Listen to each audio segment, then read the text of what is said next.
Hola, hoy nos vamos a sumergir en algo fascinante, ¿eh? En cómo nuestras células controlan quién entra y quién sale. Un verdadero control fronterizo. Exacto, un tema fundamental. Vamos a explorar estos mecanismos basándonos en un capítulo del clásico de fisiología, el Guyton y Hall. Y lo haremos con detalle, ¿sabes? Como un médico internista buscando la raíz, las reglas básicas de cómo funciona la vida a nivel celular. Me parece perfecto el enfoque. Porque, mira, la membrana celular no es una pared estática, para nada. Es una frontera súper dinámica, muy selectiva. Ujú. Y su trabajo de mantener esas diferencias enormes de concentración entre el interior y el exterior, bueno, eso es esencial para que la célula pueda vivir y hacer su trabajo. Bien, entonces, empecemos por lo básico. ¿Cómo es esa frontera? La estructura. Pues la base es una bicapa lipídica. Imagina dos capas de moléculas de grasa, que naturalmente repelen el agua. Esa es la barrera principal. Pero no puede ser solo grasa, ¿o sí? Porque hay cosas que necesitan pasar y no se llevan bien con la grasa. Justamente, ahí entran las proteínas integrales. Están como incrustadas en esa bicapa de grasa, y muchas la atraviesan por completo. Ah, ok. Estas proteínas son las que crean las vías alternativas. Algunas forman canales, como pequeños túneles, y otras son transportadores, que cambian de forma para mover moléculas específicas de un lado al otro. Son la clave para lo que no es liposoluble. Entendido. Y mencionabas esas diferencias enormes entre adentro y afuera. ¿Podemos detallar eso un poco? Claro, es crucial. Afuera de la célula, en el líquido extracelular, o SF, lo que abunda es el sodio, el ion Na+, y también el cloruro, Cl-. Sodio y cloruro afuera. ¿Y adentro? Adentro, en el líquido intracelular, o ICF, la estrella es el potasio, K+, y junto a él hay muchos fosfatos y proteínas cargadas negativamente. O sea, una diferencia radical. Totalmente. Y ojo, esto no es casualidad. Es el resultado del trabajo constante de los mecanismos de transporte que vamos a ver. Mantener estos desequilibrios es, bueno, una tarea vital para la célula. Vale, entonces, ¿cómo se mueve todo a través de esta membrana tan selectiva? El texto habla de dos grandes procesos, ¿no? Exacto. Difusión y transporte activo. Son las dos estrategias fundamentales. La difusión sería como el movimiento cuesta abajo, ¿verdad? Siguiendo la corriente. Eso es, las moléculas se mueven solas por su propio movimiento al azar, digamos, desde donde están más concentradas hacia donde están menos concentradas, o siguiendo diferencias eléctricas o de presión. No requiere energía extra por parte de la célula. Usa la energía cinética normal, del calor. Correcto. Y el transporte activo es justo lo opuesto. Moverse cuesta arriba. Exacto. Es mover sustancias en contra de esas gradientes naturales. Y eso, claro, no es gratis. Requiere energía, casi siempre de ATP, y necesita proteínas transportadoras especiales que actúan como verdaderas bombas. Vamos primero con la difusión entonces. La más simple. ¿Cómo funciona? La difusión simple tiene dos modalidades. La primera es directa a través de la bicapa lipídica. Si una sustancia se disuelve bien en grasa, como el oxígeno, el CO2, el alcohol. Ah, liposolubles. Exacto. Esas pueden pasar directamente por la membrana como si nada. Cuanto más liposoluble, más rápido pasa. El oxígeno, por ejemplo, cruza rapidísimo. ¿Y si no es liposoluble? El agua, por ejemplo, o iones pequeños. Para ellos está la segunda modalidad, a través de canales proteicos. Son esos túneles que mencionamos. ¿Y el agua cómo pasa si no es liposoluble? Ah, el agua es un caso especial. Aunque no se mezcla con los lípidos, atraviesa la membrana a una velocidad increíble. Esto es gracias a unos canales súper especializados llamados acuaporinas. ¿Acuaporinas? Sí, hay varios tipos. Son poros estrechos, muy selectivos para el agua. Permiten que el agua fluya masivamente. Imagina que 100 veces el volumen de un glóbulo rojo puede pasar por su membrana en un segundo. Increíble. Y otras moléculas pequeñas no liposolubles. También usan canales proteicos, pero ahí el tamaño importa mucho. Cuanto más grande la molécula, más difícil le resulta pasar. La urea, por ejemplo, que es solo un poquito más grande que el agua, pasa mucho más lento. Entiendo. Entonces estos canales son clave. Clave y fascinantes. Funcionan gracias a dos cosas: selectividad y compuertas. Selectividad. ¿Cómo saben a quién dejar pasar? Bueno, es por estructura física del canal, su diámetro, la forma que tiene por dentro y las cargas eléctricas que hay en sus paredes. A ver, un ejemplo. El canal de potasio es una proteína compleja y tiene una parte estrecha llamada filtro de selectividad. Ahí dentro hay unos átomos de oxígeno estratégicamente ubicados que interactúan perfectamente con el ion potasio K+ cuando pierde su capa de agua. Ujú. Esta interacción es tan específica que el potasio pasa unas 1000 veces más fácil que el sodio Na+, aunque el potasio es un poquito más grande. Es química muy fina. Impresionante. Y el canal de sodio tendrá su propio truco, supongo. Claro, el canal de sodio tiene su propio filtro, más estrecho y con cargas negativas que atraen al ion sodio, que es más pequeño y mantiene parte de su agua. Cada uno está optimizado. Muy bien. ¿Y las compuertas? ¿Qué son? Las compuertas son como puertas que controlan si el canal está abierto o cerrado. Es el mecanismo de control. ¿Y que las abre o cierra? Hay dos tipos principales de control. Uno es por voltaje. Son compuertas voltaje dependientes. Cambios eléctricos. Exacto. Responden a cambios en el potencial eléctrico de la membrana. Son cruciales para los impulsos nerviosos. Por ejemplo, cuando la membrana se despolariza, se abren los canales de sodio, luego se abren los de potasio. Esa secuencia es la base del potencial de acción. Fundamental para nervios y músculos. ¿Y el otro tipo? El otro tipo son las compuertas químico-dependientes, o dependientes de ligando. Ligando. Una molécula específica que se une a la proteína del canal y le dice ábrete o ciérrate. El ejemplo clásico es el receptor de acetilcolina en la unión neuromuscular. Cuando la acetilcolina se une, el canal se abre y pasan iones. Entendido. Canales directos, canales con compuertas. Pero había otra forma de difusión, ¿no? Mencionaste algo más. Sí, la difusión facilitada. Ojo, sigue siendo difusión, o sea, a favor de gradiente, sin gasto directo de ATP. Pero necesita ayuda. Necesita ayuda de una proteína transportadora. Pero esta no es un canal abierto. Funciona distinto. ¿Cómo? La molécula que se va a transportar se une a un sitio específico en la proteína transportadora. Esta unión provoca un cambio en la forma de la proteína. Ah, como una transformación. Algo así. Y ese cambio expone la molécula al otro lado de la membrana donde se libera. Es como una puerta giratoria, más que un túnel. Interesante. ¿Y qué diferencia práctica tiene eso con un canal? La diferencia clave está en la velocidad. La difusión facilitada tiene un límite de velocidad, una Vmax. Velocidad máxima. Como cada proteína tiene que unirse, cambiar de forma y liberar, solo puede procesar un número limitado de moléculas por segundo. Llega un punto en que, aunque haya más moléculas esperando, todas las proteínas transportadoras están ocupadas. El sistema se satura. Como una taquilla con un solo vendedor. No importa cuánta gente haya en la fila. Exactamente. Esa es la Vmax. Los canales, en principio, mientras estén abiertos, pueden pasar más iones si hay más concentración. ¿Y qué moléculas usan esta difusión facilitada? Es súper importante para moléculas más grandes que no pasan fácil por canales, como la glucosa y la mayoría de los aminoácidos. Glucosa, fundamental. Claro. Hay toda una familia de transportadores de glucosa, llamados GLUT. Son como 14 tipos distintos. ¿Alguno destacado? Sí, el GLUT4. Está en el músculo, en el tejido adiposo, en el corazón. ¿Y qué tiene de especial? Que su actividad está regulada por la insulina. Ah, la conexión con la insulina. Exacto. Cuando hay insulina, esta señaliza a la célula para que mueva muchas más unidades de GLUT4 desde el interior hacia la membrana celular. O sea, pone más puertas giratorias en la superficie. Justamente. Y eso aumenta drásticamente la Vmax para captar glucosa. Puede aumentar 10 o 20 veces. Es el mecanismo principal por el que la insulina baja el azúcar en sangre después de comer, permitiendo que los músculos y la grasa la capten. Queda clarísimo.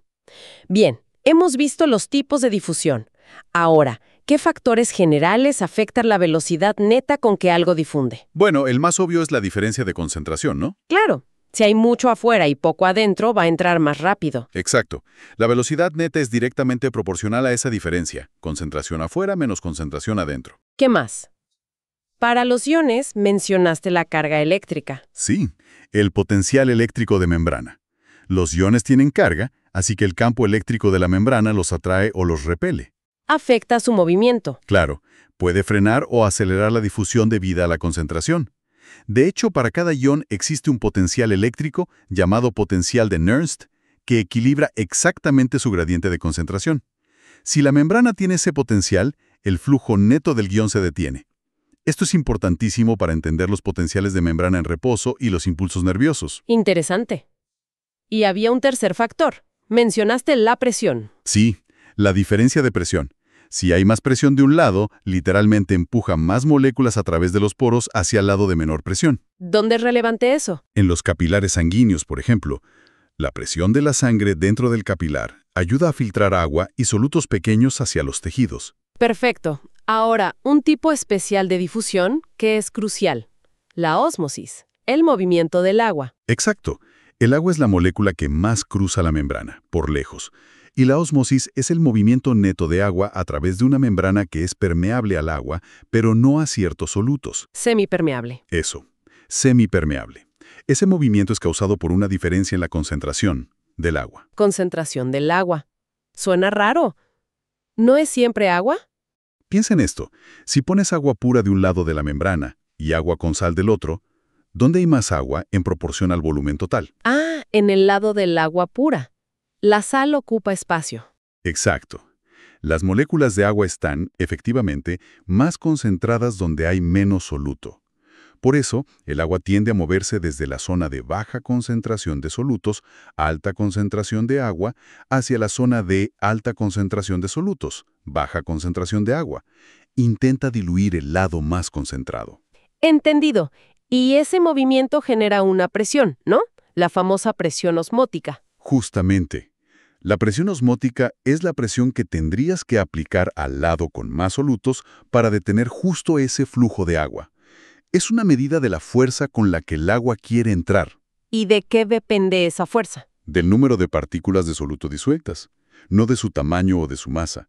Cada partícula disuelta, sea unión de sodio, una molécula de glucosa, etc., contribuye a la presión osmótica. Por eso se usa el término osmolalidad. Correcto. Medimos la concentración total de partículas osmóticamente activas en osmoles por kilogramo de agua. Nuestros fluidos corporales andan por los 300 miliosmoles por kilo. Y eso genera mucha presión. Muchísima. Esos 300 miliosmoles kilogramo generan una presión osmótica teórica de casi 6.000 milímetros de mercurio. En realidad es un poco menos, como 5.500 milímetros de mercurio, por interacciones entre iones, pero sigue siendo una presión enorme. La célula tiene que lidiar con eso constantemente para no hincharse o encogerse. Impresionante. Bueno, hasta ahora todo ha sido difusión, movimiento pasivo a favor de gradientes. Pero dijimos que la célula mantiene activamente esas diferencias enormes de sodio y potasio. Eso tiene que ser cuesta arriba. Exacto. Ahora entramos al transporte activo, el que gasta energía. ¿Cómo funciona? Se divide en dos tipos, primario y secundario. El transporte activo primario usa la energía directamente de romper ATP. Y aquí imagino que hay un protagonista principal. Totalmente. La bomba sodio-potasio. La Na+K+ATPasa. Es una proteína increíble. Presenta en casi todas las células animales. Es una máquina molecular. ¿Qué hace exactamente? Usa la energía de una molécula de ATP para bombear 3 iones de sodio hacia afuera de la célula y al mismo tiempo bombear 2 iones de potasio hacia adentro. 3 Na+ para afuera, 2 K+ para adentro. ¿Por qué es tan importante? Por varias razones cruciales. Primero, es la principal responsable de mantener bajos los niveles de sodio y altos los de potasio dentro de la célula. Estos gradientes son la base de la excitabilidad nerviosa y muscular. Sin ellos, no habría potenciales de acción. O sea, sin ella no pensamos ni nos movemos. Básicamente. Segundo, controla el volumen celular.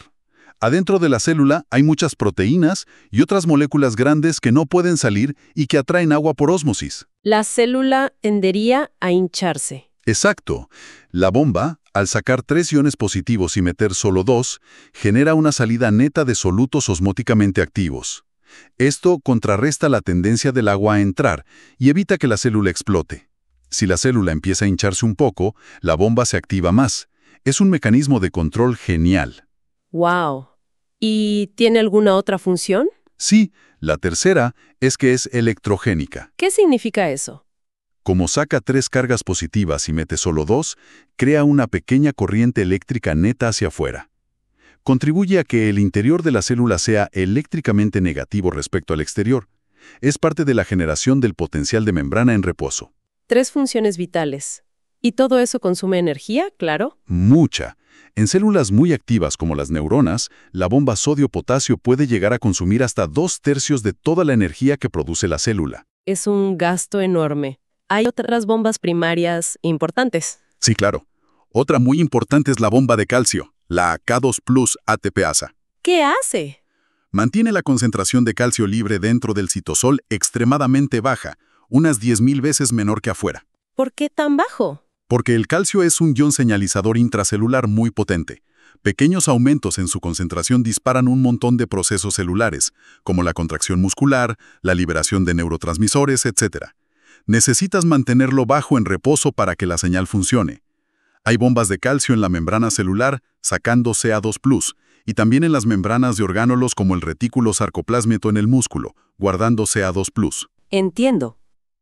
¿Alguna otra bomba primaria clave? La bomba de hidrógeno, o H+ATPasa, es fundamental en el estómago para secretar ácido clorhídrico, ahí aumenta la concentración de H+ 1.000.000 de veces, y en los riñones para eliminar el exceso de ácido del cuerpo.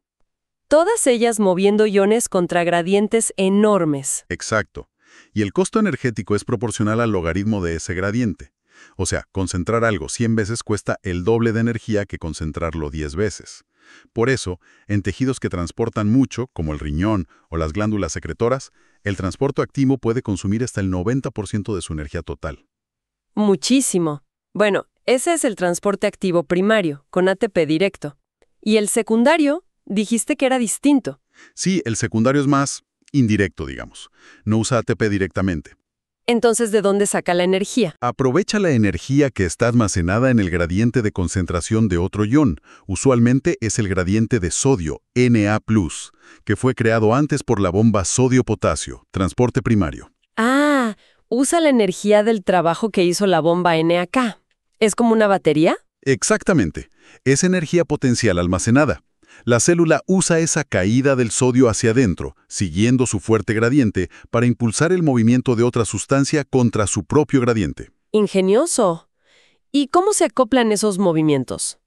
Hay 2 formas principales.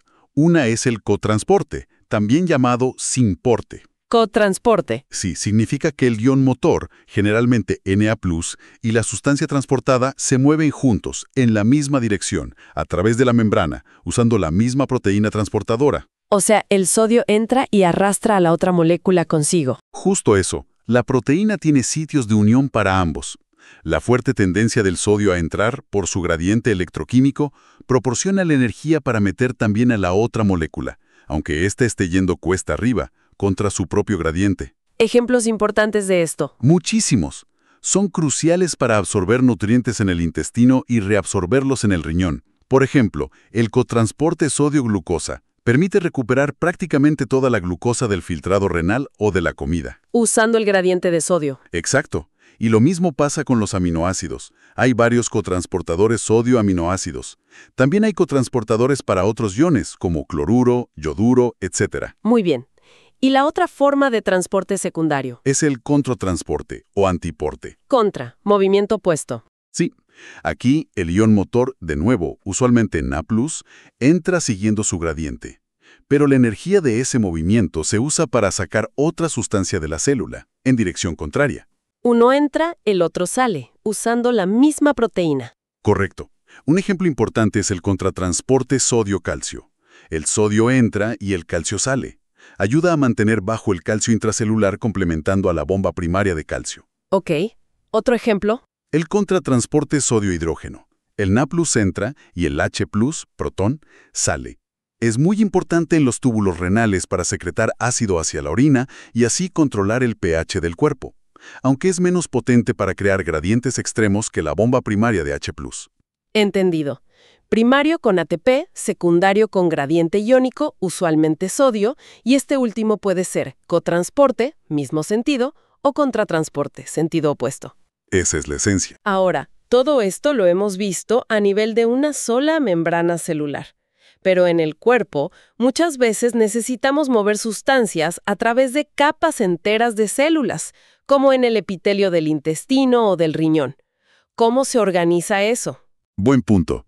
Eso se llama transporte transcelular o transepitelial. Implica mover una sustancia primero a través de una membrana de la célula, la apical, que da al exterior o al lumen, y luego a través de la membrana opuesta, la basolateral, que da hacia los tejidos internos y la sangre. O sea, tiene que cruzar dos barreras. Exacto. Y requiere una coordinación entre los transportadores de ambas membranas. ¿Cómo se logra esa coordinación? Generalmente, se combina transporte activo en una membrana con transporte pasivo o difusión simple o facilitada en la otra. A ver, un ejemplo concreto. Pensemos en la absorción de sodio en el intestino o el riñón. El sodio está más concentrado en el lumen, afuera, que dentro de la célula epitelial. Entonces puede entrar a la célula pasivamente, a través de canales de sodio o cotransportadores en la membrana apical. Entra a favor de gradiente por la cara apical. ¿Correcto? Pero luego, para pasar a la sangre, tiene que salir de la célula por la membrana basolateral, y ahí se encuentra con la bomba sodio-potasio. Ah, la bomba lo saca activamente. Exacto. La bomba Na+, K+, está concentrada en la membrana basolateral y bombea activamente el sodio hacia el líquido extracelular y la sangre. Entonces, entra pasivo por un lado, sale activo por el otro. Justamente. Y este bombeo activo en la cara basolateral mantiene baja la concentración de sodio dentro de la célula, lo que a su vez favorece que siga entrando más sodio pasivamente desde el lumen por la cara apical. Es un sistema continuo. Y el agua seguirá al sodio por ósmosis, imagino. Por supuesto. Donde va el sodio y otros solutos transportados activamente, el agua lo sigue. Así es como absorbemos la mayor parte del agua y los nutrientes de la dieta y cómo los riñones recuperan agua y solutos valiosos del filtrado. Es un mecanismo fundamental. Realmente fascinante cómo se integra todo. Bueno, hagamos una pequeña recapitulación. Hemos visto un montón de mecanismos, desde la difusión simple, directa o por canales, pasando por la difusión facilitada con sus transportadores y su Vmax, crucial para la glucosa, y regulada por insulina en algunos casos, hasta llegar al transporte activo con las bombas primarias como la de sodio-potasio gastando ATP. y el transporte secundario, que aprovecha inteligentemente los gradientes creados por las bombas primarias. Todo un conjunto de herramientas moleculares para que la célula controle rigurosamente lo que entra y sale, manteniendo ese ambiente interno tan particular. Una tarea esencial. Esencial y, como vimos, muy costosa en términos de energía. Una parte importante del metabolismo celular se dedica solo a esto, a manejar estas fronteras. Y para terminar, alguna idea final que nos deje reflexionando, desde esa perspectiva más profunda, casi de internista que mencionamos al principio. Pues mira, si pensamos que cada proceso fisiológico relevante, un latido del corazón, un pensamiento, digerir la comida, filtrar la sangre, depende críticamente de que estas bombas y canales funcionen a la perfección, Claro. entonces podemos empezar a imaginar las consecuencias enormes que puede tener una pequeña falla. ¿Qué pasa si un solo tipo de canal iónico, en un tejido específico, no funciona bien por una mutación genética? ¿O si un fármaco altera la función de una bomba? Las ramificaciones pueden ser sistémicas. Exacto. Ahí está la base molecular de muchísimas enfermedades, desde arritmias cardíacas, fibrosis quística, hasta problemas neurológicos o renales. Entender estos mecanismos de transporte no es solo fisiología básica, es entender la raíz de la salud y la enfermedad. Es, como decías, la base de la medicina interna bien entendida. Una reflexión muy potente. Nos recuerda por qué es tan crucial conocer estos fundamentos. Muchísimas gracias por esta explicación tan detallada y clara. Un placer, como siempre. Y gracias a quienes nos acompañaron en esta exploración. Hasta la próxima.